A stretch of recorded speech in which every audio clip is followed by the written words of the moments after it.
آپ علیہ سلام اللہ تبارک و تعالی کے برگزیدہ نبی تھے اور حضرت داؤد علیہ السلام کے بیٹے تھے۔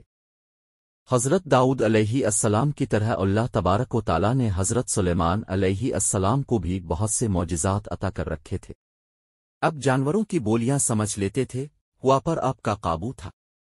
آپ علیہ السلام کی سب سے بڑی خصوصیت یہ بھی تھی کہ آپ کی حکومت صرف انسانوں پر نہیں تھی بلکہ جن بھی آپ کے تابع تھے۔ حضرت سلیمان علیہ السلام نے جب دیکھا کہ اللہ نے ان کے لیے دنیا کو وسیع کر دیا اور دنیا ان کے ہاتھ میں ہو گئی، تو کہنے لگے، اے میرے معبود، اگر مجھے اجازت دیں کہ میں تیری تمام مخلوقات کو پورے سال کھلاؤں تو بہتر ہوتا۔ تو اللہ تعالیٰ نے ان کے پاس وہی بھیجی کہ تو اس پر ہرگز قدرت نہیں رکھتا۔ پھر درخواست کی الہی صرف 1 ہفتہ، پھر جواب ملا کہ تو اس پر بھی قدرت نہیں رکھتا۔ پھر درخواست کی الہی 1 دن، فرمایا اس کی بھی قدرت نہیں رکھتا۔ بہرحال اللہ تبارک و تعالی نے 1 دن کی اجازت دے دی تو حضرت سلیمان علیہ السلام نے تمام جنات اور انسانوں کو حکم دیا کہ وہ تمام کے تمام ان چیزوں کو جو زمین پر حلال ہیں، یعنی گائے، بیل، بکریاں، دمبے وغیرہ، اور ان تمام کو جو جنس حیوان میں سے ہیں، یعنی پرندے وغیرہ۔ جب وہ جن و انس نے ان چیزوں کو جمع کر لیا تو اس کے لیے بڑی بڑی دیگیں تیار کی گئیں۔ پھر ان جانوروں کو ذبح کیا گیا اور ان کو پکایا گیا، اور ہوا کو حکم دیا گیا کہ کھانے پر چلیں تاکہ خراب نہ ہو۔ پھر کھانوں کو جنگل میں پھیلا دیا گیا۔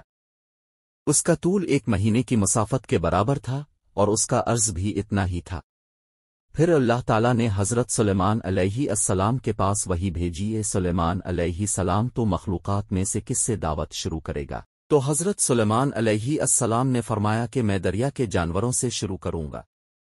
تو اللہ تعالیٰ نے بحر محیط کی ایک مچھلی کو حکم دیا کہ وہ حضرت سلیمان علیہ السلام کی ضیافت میں سے کھائے۔ چنانچہ اس مچھلی نے سر اٹھایا اور کہا، اے سلیمان علیہ السلام، میں نے سنا ہے کہ تو نے ضیافت کا دروازہ کھول دیا ہے اور میری ضیافت تو کرے گا۔ حضرت سلیمان علیہ السلام نے فرمایا، لے اور کھانا شروع کر۔ چنانچہ وہ مچھلی آگے بڑھی اور دسترخوان کے شروع سے کھانے لگی۔ مچھلی نے اس قدر کھایا کہ ایک ہی دفعہ میں سارا کھانا صاف کر دیا۔ اس مچھلی نے پھر آواز لگائی کہ اے سلیمان، مجھے کھانا کھلاؤ اور میری بھوک مٹاؤ۔ حضرت سلیمان علیہ السلام نے فرمایا، تو سارا کھا گئی اور اب بھی تیرا پیٹ نہیں بھرا؟ تو مچھلی نے کہا، کیا اسی طرح میزبان کا جواب ہوتا ہے اپنے مہمان کے لیے؟ اے سلیمان علیہ السلام، اب خوب جان لیجئے کہ میرے لیے ہر روز اس طرح جتنا تو نے پکایا دن میں 3 مرتبہ متعین ہے، اور آج میرے کھانے کے روکنے کا سبب تو بنا اور تو نے میرے کھانے میں کمی کر دی۔ اسی وقت حضرت سلیمان علیہ السلام اللہ کے سامنے سجدہ کرتے ہوئے گر پڑے اور کہنے لگے، پاک ہے وہ ذات جو کفالت کرنے والی ہے مخلوق کی روزیوں کے ساتھ، جہاں سے مخلوق جانتی بھی نہیں کہ کہاں سے آتا ہے۔ واقعہ کا سبق، بے شک ہمارا رازق صرف اور صرف اللہ ہے، چنانچہ ہمیں صرف رزق اسی سے ماننا چاہیے، اور کبھی اپنی مال و دولت اور وزارت و صدارت کے بل بوتے پر انسانوں پر غرور نہیں کرنا چاہیے کہ میرے پاس اتنا مال منصب ہے، اس لیے مجھے رزق کے بارے میں پریشان ہونے کی ضرورت نہیں، بلکہ سب کچھ ہونے کے باوجود بھی اللہ سے مانگتے رہنا چاہیے۔